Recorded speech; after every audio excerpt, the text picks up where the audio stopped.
مرحبا، كيفكن يا بنات؟ شو أخباركم؟ بتمنى تكونوا جميعا بألف خير. بديتوا بتحضيرات العيد ولا لسه؟ بالنسبة لي بلش بالتعزيل شوي شوي إن شاء الله، بما أنه صرنا بالأسبوع الأخير من رمضان. الله يعيد علينا وعليكم بالصحة والعافية يا رب. وبداية وأهم شي كان الكنب عندي، لأنه كان معدوم كتير كتير متوسخ، فاستغليت الفرصة إنه زوجي الله يطول بعمره يا رب كان معطل، فقلت إنه هو بيساعدني فيهم، لأنه ما بتعرفوا يعني إيدي في عندي مشكلة فيها، في عندي فتوقة 3 فتوقة على العصب، فما بقدر أشتغل هيك شغلات لحالي. فهون هيك أول شي بنقعهم بالدواء والمواد التنظيف الموجودة بالماكينة نفسها، يعني من ماركة نفسها بقصد. فبينقعهم شوي، بعدين ببلش يفرشيهم ويسحب المي منهم. الحمد لله رب العالمين، هاي الماكينة عن جد كتير كتير عجبتني، وكتير استخدامها سهل وتنظيفها بيجنن. هلأ الكنب عندي المشكلة فيه انه هي مثلا محلات البقع اللي شايفينها هي كلها مثلا اماكن وسختها بنتي بالشوكولا او كبت عليها عصير او هيك شغلات، فانا كنت مباشرة انه فرشيها ريفها وامسحها، بس يضل معلم مكان المي. يعني مشكلتهم انه بيبقعوا، بدل المكان اللي بتمسحوه حواليه كلياته هي هيك بتتعلم كمنطقة بقعة بتصير، فكتير هذا الشي بشع فيهم. وهون شايفين هاي السجادة كمان قلت لكم انه كانت بنتي ملوت لي اياها بقلم حمراء، والمشكلة كمان انه هاي الحمراء اللي ما بتروح بسهولة، يعني لونها بضل ثابت، فكمان كنت خايفة انه ما تطلع هاي البقعة، فلا ما شاء الله ما ضل لها اثر ابدا. هلا بتشوفوا بعد شوي. والكنب مثل ما شايفين هون كان خالص، وهي كرسي السفرة كمان اللي بتقعد عليها بنتي كمان كانت عدمت لي اياها بالشوكولا. الفيديو الماضي شفت الكيك اللي عملتها كان كلها شوكولا، فحطيت لها تاكل وراحت مسحت ايديا بالكرسي بدون ما انتبه، تركتها ومشيت، فاستغلت الفرصة، فكمان هون عملتها نطفت فورا ما شاء الله، كمان ما عذبتني ابدا. الحلو بهي الماكينة انه حجمها صغير، مناسب للعيال الصغيرة مثل عيلتي يعني، ومناسبة للكنب كتير، لانه يعني بسهولة بهيك بتجيبوها صغيرة، ما بتضايق، ما بتاخد حجم، وما لا سئلة، يعني واحد ما بيستسئل انه يجيبها وينظف فيها فورا اي مكان بتوسخ. ومثل ما قلت لكم بالفيديو اللي شرحت لكم عليه شرحت لكم فيه عليها، قلت لكم انه انا سجاد بيتي كلياته صغير، ومنه من السجاد اللي بده تنظيف كتير وكذا، فكانت مناسبة له للسجاد كمان. اما اذا كان عندكم سجاد كتير كبير فلا بنصحكم تجيبوا نفس الماركة بس الحجم الكبير. انا اسفة هون بيلا عم بتنط حوالي، فما بعرف اذا صوتها طالع بالمونتاج. المهم مثل ما شايفين هون كمان هون في بقعة شوكولا كانت راحت كلياتها مباشرة، ما شاء الله البقعة قدامكم بتختفي. طبعا أهم شي إنه المي لما تضيفوها للماكينة تكون مي غليانة، والأفضل إنه تستخدموا سائل التنظيف اللي من نفس الماركة مثل ما حكيت لكم. والحلو فيها انه ما لازم تضغطوا كتير لحتى تسحب المي كلياتها. يعني شوفوا هون السجادة ما شاء الله ما تركت اثر ابدا ابدا للحمراء اللي كانت موجودة، بالعكس يعني حتى شوفوا فرق لونها عن باقي الاطراف اللي جنبها. وهي الكرسي كمان رجعت عم تلمع لمع. وهلا رح شوفكم الكنب هيك صار ما شاء الله. هاي طبعا لسه هون رطب لونه مبين غامق. فتحنا هيك الشبابيك شوي يتهوى في، يعني تقريبا ساعتين كان ناشف. هلا هي البقعة، والبقعة هي التانية هون كان وقعان شمع، فما كان ينزاح يعني. ضل الأثر شوي، بس بعدين انتبهت إنه لما نشفوا راحوا ما بقي لهم أثر. هون بنتي ما شاء الله فورا هرهرت عليهم، يعني لسه قبل ما ينشفوا. وبالنسبة لتنظيفها كمان كتير سهل، أهم شي إنه هو بعد كل استخدام تنظفوها مباشرة. شوفوا على الوسخ اللي طلع منهم، شي مو طبيعي، يعني كأنهم بحياتهم ما هم مغسولين. وانتو شفتوا يعني ما كتير إلي زمان نظفتهم، وأصلا بعد ما نظفتهم رحت لتركيا، يعني ضليت فترة طويلة هنيك، فما مفروض إنه يكونوا توسخوا هيك. هلا شوفوا هم اديت عليهم هي الأغطية مشان هون للعيد، يعني يضلوا شوي نضاف، يعني قبل ما هيك بنتي تبلش شغل فيهم. وهلا بيلا ما شاء الله كمان مو مقصرة، عم بتوسخ لي كتير. بالنسبة للسنادات هدول ما غسلتهم بالماكينة نفسها، ما في داعي، شلتهم حطيتهم كلهم وجوي، حرقتهم انه بينشالوا وبينغسلوا، فغسلتهم كمان وبنشفوا وعملتهم كل شي صار نظيف وروايحهم بتجنن. حاولت انه كتر لهم معطر لحتى ريحتهم تضل بالغرفة هيك كم يوم يعني. هذا المعطر حالاته انه بيبقى تقريبا اسبوع، ريحته هيك فواحة، فهيك كل ما دخلت على الغرفة بشم ريحة كتير حلوة. عن جد النظافة بتشرح القلب. وبالنسبة للمعمول هالسنة كتير كتير حابة أعمل، بس بصراحة أبدا ما عندي وقت، يعني بناتي ما شاء الله ما تاركين لي مجال لشيء أبدا، بألف زور عم أشتغل وبألف زور عم أطبخ. حتى أغلب الأوقات عم حاول إنه أخفي صوت بالمونتاج أخفي صوت الفيديوهات، لأنه دائما عم بيكون صوت ليا بالخلفية عم تبكي. لحد الآن رح يصير عمرها 6 شهور ولسه لحد الآن بتضل يعني ما شاء الله البكي المتواصل، لازم دائما يكون حاملتها. فادعولي هيك الله يعيني ويكون معي بهالفترة لحتى هيك تعقل ويمشي حاله وتصير هادية شوي، يعني تبطل هاي البكي المتواصل، لأنه عن جد عم بشك إنه صار عندي شقيقة من سبب الصداع المتواصل عم بصير معي من كتر ما بتبكي. فإذا صار لي مجال شي يوم أعمل معمول، يعني حسيت إنه قدراني أعمل ورح أعمله، ما صار فرح أضطر أجيب جاهز، يعني مضيع العيد هيك. ولو إني خلص بعد ما صرت أعمله ما بقى صرت أحب الجاهز أبدا أبدا، بس يعني بنضطر أحيانا نعمل هيك شغلات خارجة عن إرادتنا. هون شوفوا ما شاء الله كيف كله نظف، ما ضل هي البقع اللي كانت يعني رح تجلطني كلها راحت، وكمان السندات كمان كلهم صاروا نضاف. وهيك حسيت يعني هم وانزاح عن صدري إنه عن جد كتير كنت مزعوجة منهم إنه توسخوا بشكل رهيب. وصلت لمرحلة ما عاد طايقة أشوفهم يعني بسبب الوسخ اللي كان متجمع عليهم. وهون كان عندي بصل كمية منيحة، حسيت إنه بتبلش يطلع لهم جذور وبدهم ينبتوا يعني، فقلت إنه ليش ما بعملهم قسمين، قسم شرايح وقسم بقطعه كمان بحطه بالفريزر، لأنه عجبتني هاي الفكرة. بصير ما بتاكلوا هم أبدا أبدا إنه ما يكون عندكم بصل، يعني خلص أيمت ما بدكم تطبخوا أي شي فورا بطلعه من الفريزر وعلى الطبخ مباشرة. كتير حبيت هاي القصة، فقلت بدي أجرب هالمرة أعملهم حلقات أو شو بنسميهم يعني شرايح. فعملت قسم هيك بهي القطاعة، والقسم التاني عملته بالفرامة كلياته فرمته ناعم. صبايا طبعا هاي القطاعة أول ما جبتها تقريبا صار لعندي 3 سنين أو 4 سنين من أول ما تزوجت تقريبا، كنت لسه ببيتي القديم. جبتها وما كتير استخدمتها، يعني حسيت إنه ما لها لزوم، ويعني هو زوجي بصراحة اللي جابها، حسيت إنه ما لها لزوم وهيك. بس عن جد في كتير شغلات بعدين صرت شوف إنه كتير كتير بتسهل، يعني تقطيع الجزر، تقطيع مثلا إذا بدي أعمل جزر مثل هيك جرحات رفيعة بالطول، كتير مريح بإنه نعمله فيها. بصير الجزر كلياته مقاس واحد، ما بيعذب أبدا، ما بتاخد وقت. ومثل ما شفتوا البصل كمان ما شاء الله أبدا ما أخد وقت، فبنصحكم فيها أكتر من إنه تقطعوا فيها السلطة. يعني السلطة حسيتها أبدا مو مناسبة، أو لأنه يمكن أنا ما بحب أقطع السلطة بهي الشكل. ومشان الإفطار أنا كنت بدي أعمل مانتي، بس زوجي ما بحب الأكلات اللبن إلا إذا كان اللبن مطبوخ، مثل الشيش برك وهيك. فقال لي اعملي لي صحن لإلي شيش برك وعملي مانتي لإلك. فهون كنت عم بعمل له الشيش برك، عملته من نفس المانتي نفسه، يعني الشكل اللي كان الكيس اللي كنت شايلته لإله قسمته نصين، لأنه ما رح أقدر أكله كلياته كمانتي لحالي. فالقسم الأول هون درت لبن مع نشا وحطيته على النار لحتى هيك بلش يعني يغلي، أو خلاص يعني إنه تأكدت إنه ما فرط. بعدها ضفت له مية سخنة مع ماجي، إذا عندكم مرقة لحمة كمان بيطلع طيب.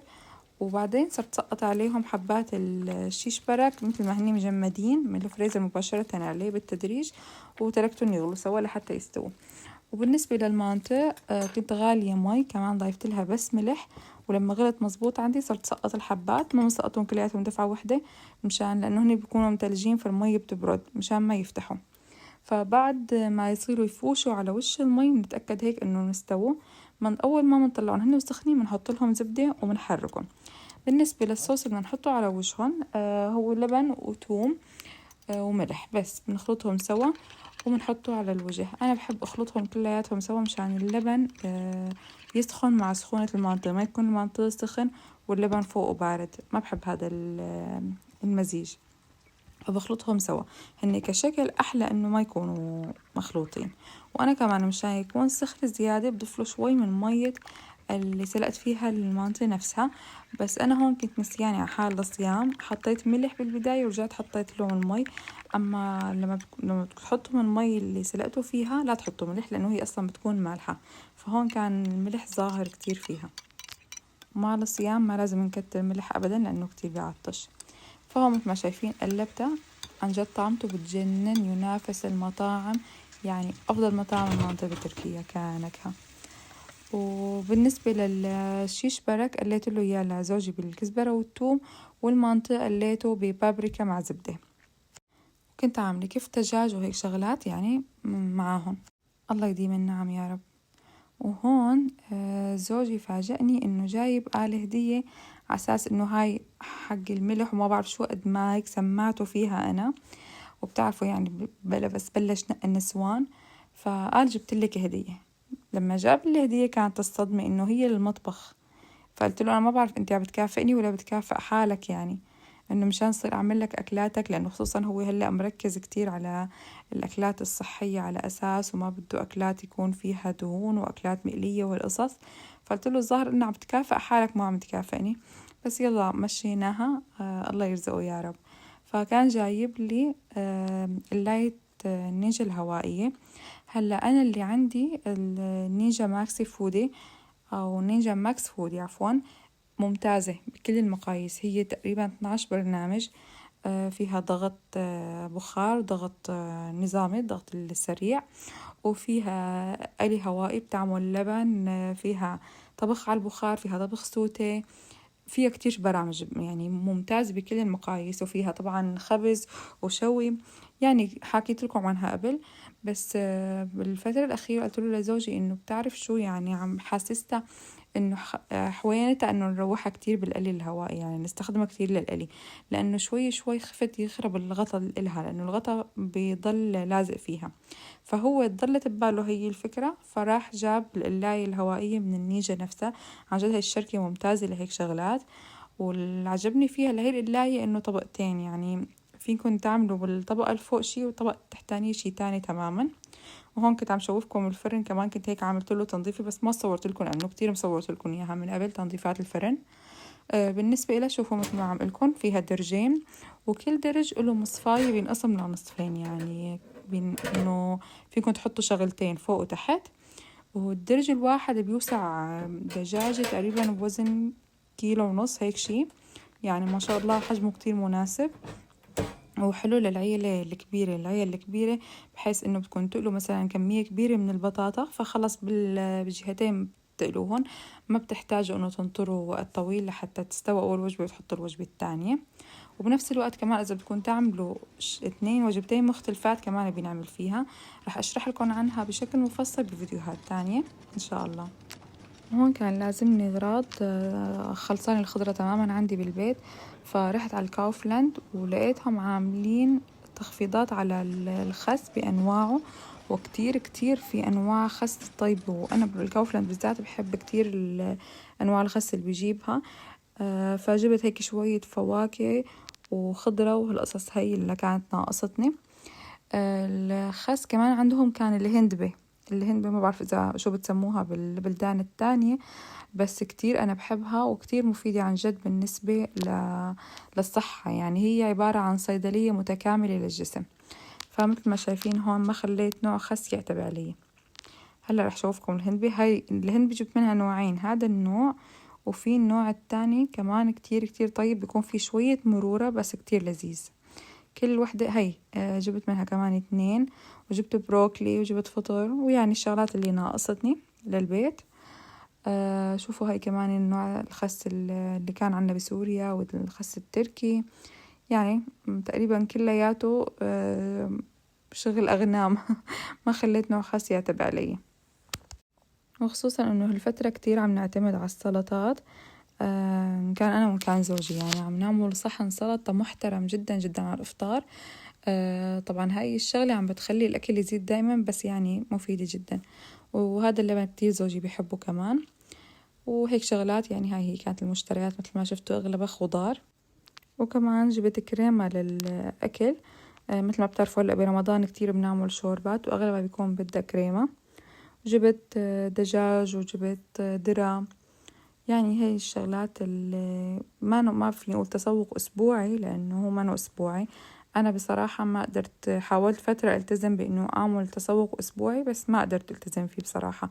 حسيت خلص إنه لما بيلزمني شي بجيبه، وهاي هي يعني. ما أنا مشكلة كتير إنه الواحد يروح على الماركت، إن كان أنا ولا إن كان زوجي. خلص الماركت قريب وكل شي متوفر دائما تازة وموجود، فما في داعي إنه نعمل هذا التسوق الأسبوعي ولا الشهري ولا ما بعرف شو. وقت اللي بينقص شي عندي فورا أنا عندي دفتر على جنب بكتب فيه مباشرة إنه هاي الشغلة خلصت. فأي وقت بكون مثلا زوجي برا بدك شي من برا، أنا بالماركت كذا، بقول له إيه لازمني هاي الشغلة وهاي الشغلة، فبيجيبها على البيت. وهون كنت بقى عم بعمل سلطة للإفطار. هي بيوم تاني. طبعا أنا هلأ الفيديوهات ما عم صور لكم إياها بيوم واحد.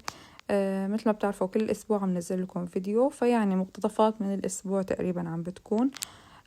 فهون مثل ما شايفين حضرت الفتوش من الخضرة الموجودة. شوفي عندي خضرة بفرمها، ما بتقيد بنوع معين من الخضار، انه لا لازم الفتوش يكون بس هيك هاي الخضار الموجودة فيه، حسب الشي الموجود. كل شي على الصحة. طيب الله يديم علينا الصحة والعافية، وإن شاء الله هيك بنضل بصحتنا دائما، وبنقدر ناكل أي شي وكل شي بنشتهيه. وهون البروكلي كمان هالفترة كتير عم نعتمد عليه، فكمان قطعته وغسلته وسلقته نص سلقة، بحيث انه بس شوي يطرى عندك قبل ما احطه باللاية الهوائية. طبعا بالنسبة للسلق انا بحب اضيف له شوية ملح اثناء السلق لحتى ياخد النكهة وتطلع طعمته اطيب، مع غير انه رش له بعدين.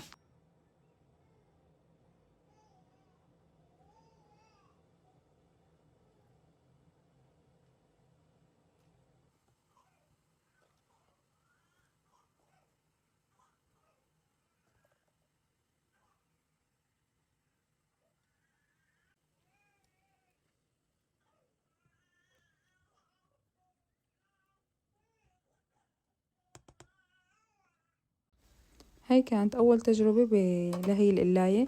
هلا بالقلاية اللي عندي من قبل كنت حط البروكلي ل20 دقيقة لحتى يطلع محمص مزبوط. ببخه شوية زيت نباتي وبحطه فيها. أما هاي ما شاء الله حسيتها أسرع، يعني حطيته 20 دقيقة مثل العادة، بس طلع قسم منه يعني كتير محمص زيادة على شبه محروق. فالظاهر إنه لازم أحطه 15 دقيقة أو إنه وطي الحرارة. طبعا البرنامجين بينفصلوا عن بعض، يعني مو انه بتحطوا قلي بيطلع انه بالقسم بالدرجين اما قلي، لا، كل درج برامجه لحال. وهون صرت اعمل حضر عفوا شوربة الفطر. كنت بدي اعمل شوربة الفطر، فحطيت بصل وثوم قلبتهم مع زبدة وملح لحتى دبلوا عندي. وكنت مقطعة الفطر. هلا انا عادة بحط الفطر تقطيع عشوائي يعني، لانه كلياته بالاخير بهرسه، بس المرة لانه ما كنت بدي اهرسه، بدي اياه يطلع شوي انه يكون حبات ظاهرة فيه، فقطعته ناعم نوعا ما. هلا وبضيف له طبعا طحين لحتى يسمك. بس لما بتعملوه بهي الطريقة بفضل انه ما تضيفوا معلقة طحين، تضيفوا اكتر لحتى يطلع القوام أسمك معكم. لأنه أنا حسيت شوي القوام أول يوم خفيف، لتاني يوم وقت سخناها لحتى سمكت شوي. فبعدين بتضيفوا المي السخنة وبتتركوهن لا يغلوا تماما ويستوي الفطر. بعد آخر شي بتضيفوا الكريمة. وكنت كمان عم بعمل على جنب دجاج مع خضار. كمان انه اقلبهم مع فطر وفليفلة، انه الشغلات اللي بدكم اياها. وهون البروكلي لما طلع كمان قلبته معهم حتى ياخد من نكهة البهارات. مثل ما شايفين حبات البروكلي كيف انقلت ما شاء الله، يعني قلي زيادة عن اللزوم. انا بالعادة يعني بحبهم انه ما يكونوا مقليان على الاخير، بس ياخدوا شوية لون. فلذلك مثل ما بقول لكم مرة تانية ان شاء الله لما بدي اعمله فيها برح احطهم 15 دقيقة او حتى يمكن اقل، يعني 10 دقايق بتوقع حاجتهم. والشوربة هون كانت خلص استوت، فحطيت لها الفطر وحركتها. طبعا هاي الشوربة من الشوربات المفضلة عندي، كتير كتير بحبه، وخصوصا برمضان. ما بعرف ليش أنا شوربات الكريمة كلها بفضلها برمضان عن شوربة العدس، بعكس زوجي عنده شوربة العدس المقدسة، يعني إذا بعمله إياها كل يوم ما عنده مشكلة. وآخر شي بضيف للشوربة شوية أوريجانو، هذا حسب الرغبة يعني، بس بيعطيها نكهة كتير طيبة، وبحطه آخر شي مشان ما يمرمر. وهيك بتكون الشوربة خالصة والأكل خالص، بس استنينا الإفطار.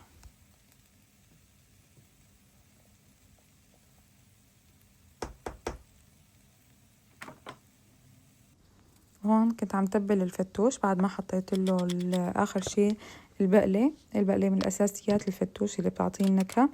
ضفت له ملح وزيت زيتون وعصرة مو عصرة ليمون، عم بحط له خل صايرة، خل تفاح وثوم. ضفت له كمان دبس رمان، هذا دبس رمان شغل الإيد بلدي، عطتني إياه سارة حبيبة قلبي جارتنا بتركيا، فكتير طيب يعني عن جد، بيكون مركز مو مثل اللي بنجيبه من الماركت. معلقة واحدة منه يعني بتساوي تقريبا 5-6 معالق من الدبس اللي بنجيبه من الماركت، وما بيكون في هي الحموضة المبالغ فيها، لأنه بالماركت بيكون مغشوش ومحطوط له ملح ليمون، أما المعمول على الإيد لا، بتكون حموضته كتير طيبة مع شوية حلاوة مثل من الرمان نفسه. وهون زوجي بيحبها هي كتير، هي البقلة، سلطة البقلة مع اللبن والثوم والنعناع. وهذا هو إفطارنا، الله يديمها نعمة يا رب ويحفظها من الزوال.